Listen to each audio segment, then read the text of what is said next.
A Bíblia diz no livro de João, no capítulo 2, nos versículos de 1 a 25.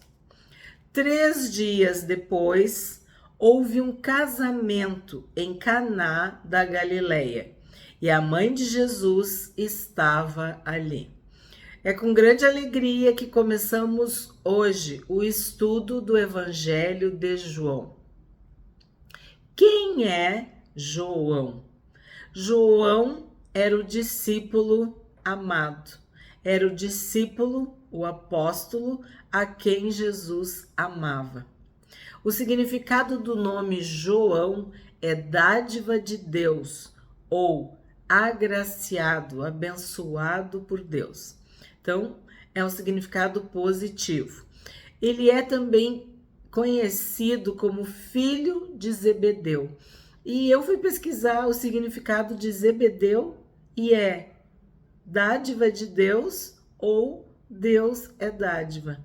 Então, a dádiva de Deus teve uma dádiva de Deus e a dádiva de Deus tinha um pai que era uma dádiva de Deus. Eu achei muito legal. O que se sabe de João? Que ele foi o único apóstolo que não foi martirizado, que não foi assassinado.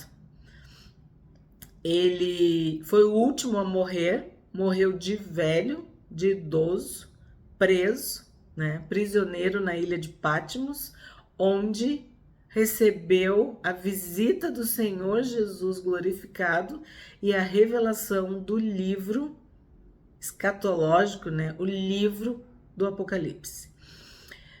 Que mais que a gente sabe? Ele era figurinha carimbada, porque ele fazia parte do círculo íntimo do Senhor Jesus. Pedro, Tiago e João. Que mais que a gente sabe sobre João? Que ele foi o último a escrever o Evangelho. Acredita-se que a escrita do Evangelho de João foi depois da destruição do templo. Então, mais ou menos 70 depois de Cristo.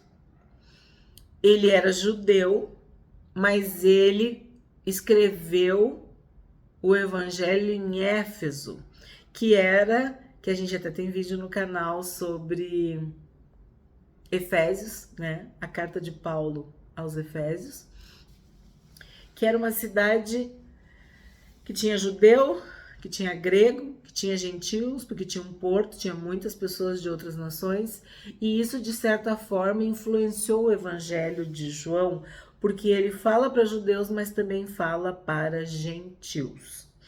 O que a gente sabe sobre o Evangelho de João? Que quando todos já estavam, como é que eu posso dizer, já tinham sido mortos, e ele se viu, entre aspas, sozinho, solitário, ele pensa, mas eu também, olha eu falando, eu posso registrar, eu posso contar, né, de outro jeito. E foi exatamente isso que João fez, porque os evangelhos são considerados sinóticos ou sinópticos. Mateus, Marcos e Lucas, eles têm uma característica semelhante, uma cronologia, uma forma de narrar. João é diferente. João tem histórias específicas. O Evangelho de João é considerado o evangelho mais espiritual de todos. Porque a gente viu aqui o objetivo de Mateus, de Marcos e de Lucas. E João, ele queria apresentar Jesus como Salvador. Se tu crer em Jesus, se tu receber Jesus, se tu confiar em Jesus, se tu abrir teu coração para Jesus, tu vai ter a vida eterna, tu vai te salvar. Então ele é o evangelho mais evangelístico, tanto que por anos e anos, décadas e décadas, era produzido, publicado o Evangelho de João para o evangelismo, porque ele tem essa característica espiritual. Ele conta a história, ele tem uma certa cronologia, mas é diferente dos outros. É bem diferente. Tipo, não bate. Não, são poucas as passagens que tu consegue encaixar em Mateus, Marcos e Lucas. Por quê? Porque o objetivo dele era converter, era salvar, era apresentar Jesus como Messias, sim, porque tinha um público judeu. Era mostrar Jesus como Salvador, como aquele que poderia resolver as suas questões, né? Porque tinha um público grego, né? Um público gentil de outras nações também. Então, por isso ele é considerado esse evangelho espiritual, esse evangelho que apresenta Jesus como Messias, como Filho de Deus, como Salvador, mas acima de tudo, como eterno, vida eterna, eternidade, é para algo depois dessa vida, tá? Então, o que ele apresenta? João apresenta a fé salvadora. Tu precisa ter uma fé que vai te salvar. Não uma fé oca, ou uma fé vã, ou uma fé vazia. Não, uma fé que te salva, uma fé que cresce, uma fé que amadurece, que te leva para a eternidade com Deus.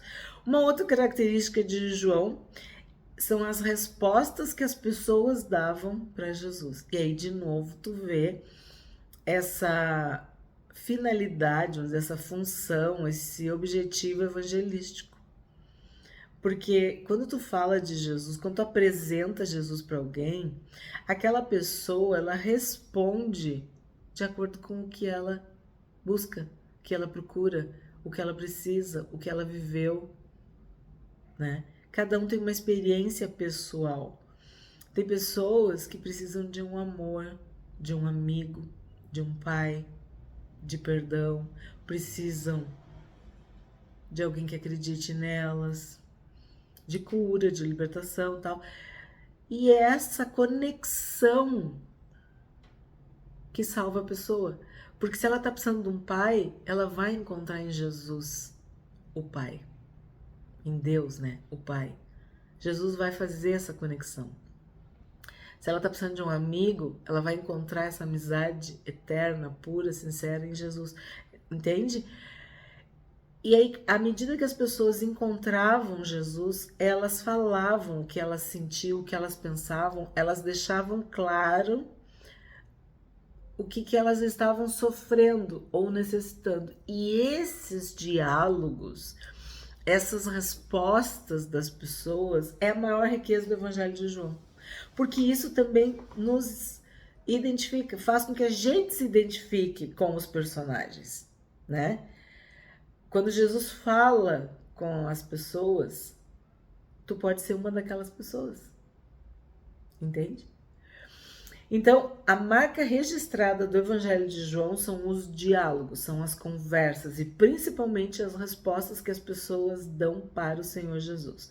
É um evangelho que foca mais no privado, no pessoal, no particular, nesse contato que Jesus tinha com as pessoas. Sim, ele fala de questões públicas, da obra, de curas, de milagres, tudo isso, mas não é o principal do Evangelho de João. Se tu quer tudo isso, tu tem Mateus, tu tem Marcos e tu tem Lucas. Agora, se tu quer algo pessoal, algo que vai emocionar, algo que vai tocar teu coração, algo com o qual tu vai te identificar, é João. E por isso ele é muito evangelístico. Por isso a gente deve sugerir que as pessoas leiam o Evangelho de João. Elas vão se converter lendo o Evangelho de João. Outras pessoas leem Marcos para saber a história porque ele é rápido. Eu já falei para vocês. Mas se tu quer conhecer Jesus, ter uma ligação com Jesus, é o Evangelho de João, certo? Outra coisa que chama muito atenção neste Evangelho é a simbologia, as comparações, os exemplos que João destaca. Jesus como luz, Jesus como pão, Jesus como água e Jesus como pastor, né? Como o bom pastor. Que isso é muito assim subjetivo. Isso, essa palavra que eu queria falar para vocês. O Evangelho de João, ele é subjetivo. E leva-nos a pensar. E a essa identificação. A gente se coloca dentro do Evangelho. O exemplo da mulher no poço. Enfim, não vou ficar falando, tá? Então, hoje essa breve introdução do Evangelho de João. 3 dias depois, houve um casamento em Caná da Galileia e a mãe de Jesus estava ali. Jesus também foi convidado com os seus discípulos para o casamento. Tendo acabado o vinho, a mãe de Jesus lhe disse: eles não têm mais vinho. Quem era a mãe de Jesus? Maria. Mas Jesus respondeu: por que a senhora está me dizendo isso? Ainda não é chegada a minha hora. Bom, nós mulheres queremos resolver tudo, planejar, somos ansiosas por natureza porque queremos tudo certo. Então eu vejo que Maria viu um problema e queria fazer parte da solução, né? E aí fala com Jesus. E sim, ela sabia que Jesus era o Filho de Deus. Mas aqui Jesus dá uma resposta muito importante nesse 4. Ainda não é chegada a minha hora.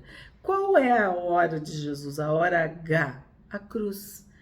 Então, ele sabia muito bem que ele tinha muitas coisas para fazer, mas que havia um tempo, um modo, uma direção de Deus para fazer cada uma dessas coisas. E por isso que ele diz para Maria, ó, não é chegada a minha hora. Então, ela falou aos serventes: façam tudo o que ele disser. Então, assim, ó, eu não vejo nada de errado, desrespeitoso, de tensão, de conflito aqui. Eu vejo simplesmente que ela falou e ele disse: ó, não tá na hora ainda. Não tô pronto para agir. Não é o tempo, não é a hora. E o que ela fala? Então tá, quando ele disser, vocês façam. Porque o que a gente entende? Que era de alguém da família de Maria, que era alguém conhecido, que ela estava envolvida na festa, né? No casamento. É isso que a gente supõe. Estavam ali 6 potes de pedra que os judeus usavam para as purificações, e em cada um cabiam cerca de 100 litros. Jesus lhes disse: encham de água esses potes, e eles os encheram totalmente. Então lhes disse: agora tirem um pouco e levem ao responsável pela festa. Eles o fizeram. Quando o responsável pela festa provou a água transformada em vinho, por mais que os serventes que haviam tirado a água soubessem, chamou o noivo e lhe disse: todos costumam servir primeiro vinho bom, e quando já beberam muito, servem o vinho inferior. Você, porém, guardou o melhor vinho até agora. Assim, em Caná da Galileia, Jesus deu início a seus sinais. Então, o que acontece aqui? Que o primeiro sinal de Jesus foi esse, o primeiro milagre público de Jesus foi esse. E isso é, entre aspas, um tapa na cara, um ponto final para as pessoas que ficam especulando o que Jesus fez na sua infância, na sua adolescência, na sua juventude. Se a Bíblia não nos conta, não nos interessa. Nós não precisamos ficar procurando. Se Jesus não nos contou, se a Bíblia não diz, é porque não importa ou porque não aconteceu. Ele viveu de uma forma humilde, silenciosa, quieta, entre aspas, oculta. Porque a Bíblia fala que aos 30 anos começou o ministério dele. Então, o que a gente crê pela fé? De que ele viveu de uma forma normal. Tanto que a gente viu que quando em Nazaré eles não conseguiam acreditar que Jesus era o Messias. Por quê? Porque ele era o filho do carpinteiro, ele era o filho da Maria, ele tinha irmãos e irmãs, ele viveu uma vida normal. E é isso que nos interessa. O que nos interessa é o que está escrito na Bíblia. A gente tem que aprender tanta coisa que aí as pessoas querem ficar sabendo, tá, mas o que ele fez? O que ele fez? Onde é que ele tá? Gente, o que importa para nós? Que Jesus é o Salvador, que ele é Senhor e que a Bíblia acabou de dizer aqui, ó. Assim, em Caná da Galileia, Jesus deu início aos seus sinais. Então, ponto, acabou. A gente não tem que ficar especulando, investigando, inventando, porque muitas vezes isso é daí que começa o engano, é daí que começa os sofismas, sabe? As blasfêmias, as heresias. Às vezes é uma curiosidade humana. É uma tolice. Então, isso é importante. O primeiro milagre foi esse. Esse foi o primeiro sinal. Ponto. Tá bom. Nos basta. É suficiente. Ele manifestou a sua glória e os seus discípulos creram nele. Depois disso, ele foi a Cafarnaum com sua mãe, seus irmãos e seus discípulos e ficaram ali não muitos dias. Então, de novo, sim, Maria teve outros filhos e Jesus tinha irmãos que não eram os seus discípulos. Ó, tá aqui de novo, ó. Eu sempre falo para vocês, a Bíblia se auto-explica. É só tu ler que tu vai entender tudo perfeito. Tu tem o melhor dos professores, que é o Espírito Santo. Então, a mãe dele, por que não fala? Porque provavelmente o pai já havia falecido. Seus irmãos e seus discípulos, certo? E a gente sabe que casamento durava dias, às vezes uma semana inteira. O que a gente tem que destacar neste primeiro milagre do Senhor Jesus? O vinho na Bíblia, ele simboliza alegria. Alegria. E num casamento, eu vejo que muitas das pessoas perdem a alegria ao longo da vida e perdem a alegria ao longo do casamento.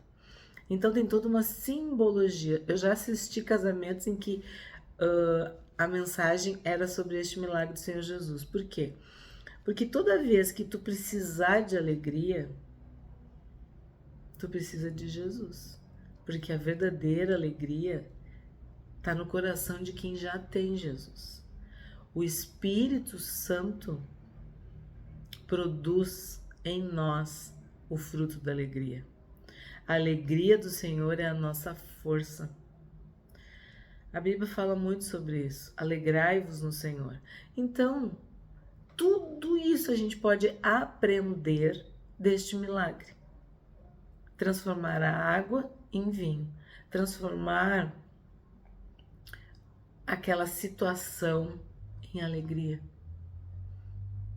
em festa, em regozijo.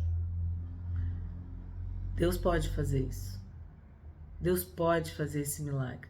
Jesus, na tua casa, no teu casamento, na tua família, na tua vida, na tua saúde, ele pode transformar água em vinho. E sim, há toda uma questão espiritual de que o vinho novo é o próprio Senhor Jesus. A maior de todas as alegrias é ter a salvação, é ter a vida eterna, é ter Jesus no coração. 13.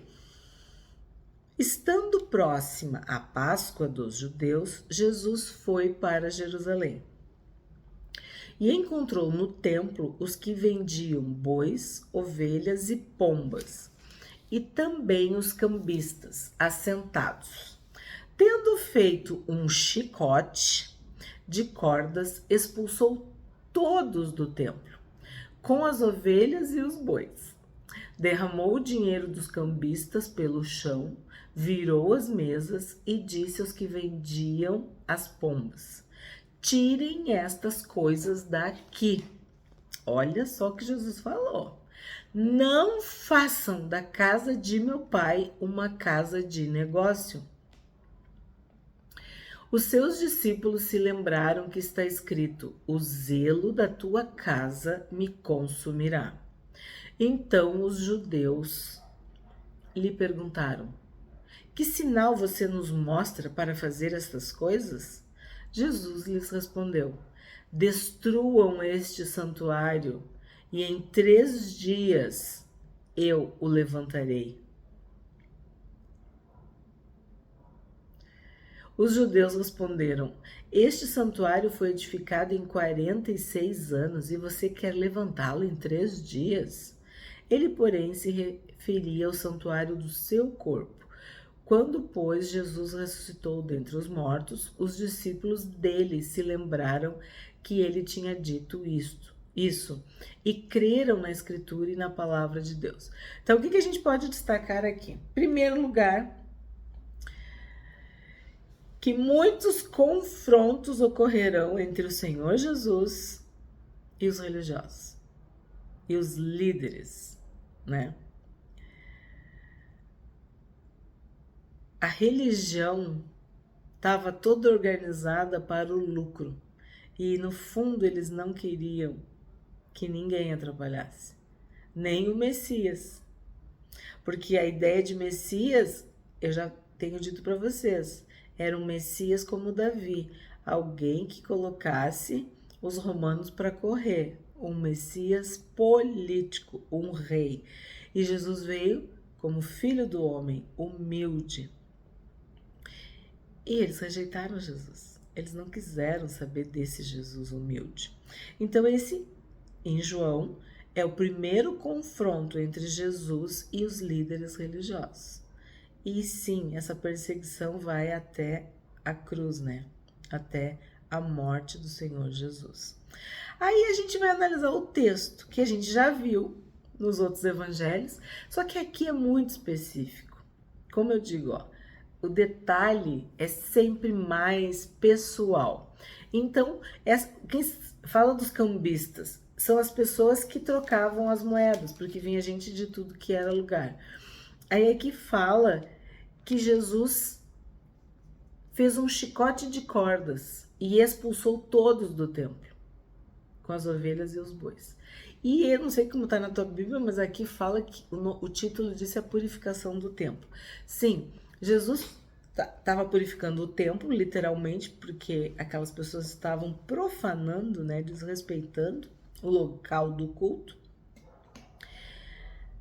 É uma profecia que estava se cumprindo, mas ele também está falando do seu próprio corpo, que teria que morrer, né, para ressuscitar e salvar a todos. E nós também podemos pensar sobre nós, porque nós somos o templo de Cristo, nós somos o templo do Espírito Santo, e nós temos que andar em novidade de vida, em santidade, em purificação, com uma vida limpa, pura. Então, nós precisamos ser purificados diariamente para que o Espírito Santo de Deus habite em nós. E qual que é a finalidade do templo? Cultuar, adorar, aproximar pessoas de Deus. Então, é a mesma coisa, para que eu tenho um corpo? Para que eu tenho um cérebro, uma alma, uma vida, uma existência? Para glorificar a Deus, para honrar a Deus, para fazer a vontade de Deus. Que através de mim, de tudo que eu sou, de tudo que eu tenho, de tudo que eu sei, eu possa honrar a Deus. Essa é a maior finalidade. E é interessante que eles perguntam assim, ó, que sinal você nos mostra? Aí Jesus fala, destruam esse santuário em 3 dias e eu o levantarei. A ressurreição de Cristo é o maior sinal de todos. Muitos morreram, mas só um ressuscitou. E só um continua vivo, glorificado, eterno, e voltará para buscar a sua igreja. 23. Estando Jesus em Jerusalém durante a festa da Páscoa, muitos creram no seu nome quando viram os sinais que ele fazia. Então, para que ele fazia sinais? Para que as pessoas pudessem crer nele. Mas o próprio Jesus não confiava neles, porque conhecia a todos. Nós falamos muito sobre isso, né? Os discípulos e a multidão. As pessoas ficavam maravilhadas com os sinais, os prodígios, as maravilhas, os milagres. Mas quem eram os que verdadeiramente seguiam? Quem eram os discípulos? Né? Então Jesus não confiava neles, porque conhecia a todos. Sabia quem estava ali só por causa do show, da curiosidade, do alvoroço, do tumulto, do agito. E olha só, esse versículo eu acho fora de série. E não precisava que alguém lhe desse testemunho a respeito das pessoas, porque ele mesmo sabia o que era a natureza humana. Então, a gente passa uma vida procurando se conhecer. É muito comum falar isso, autoconhecimento. A natureza humana, quem nós somos, por que a gente reage de um jeito, por que a gente pensa de outro, por que a gente faz isso, por que a gente faz aquilo, por que a gente reage dessa forma, o que aconteceu, buscando essa, vamos dizer assim, libertação dos nossos traumas, dos nossos complexos, dos nossos problemas, de opiniões erradas, de experiências traumáticas, enfim. A natureza humana, ela é muito complexa. E o Espírito Santo em nós, ele traz luz, ele derrama luz nas nossas trevas e nos mostra o que é que nos influencia. E aqui Jesus está dizendo, ó, ele mesmo sabia o que era a natureza humana. Então, ele, como filho do homem, como ser humano de carne e osso, foi tentado em tudo. Ele passou por todas as tentações, por todas as questões, e ele venceu.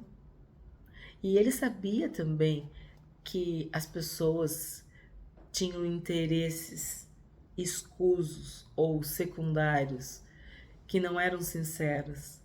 E isso nós precisamos aprender com o Senhor Jesus, a discernir entre o bem e o mal, entre uma pessoa que é honesta, que é sincera, que é verdadeira, e outra que é falsa, que é dissimulada, que é manipuladora, né?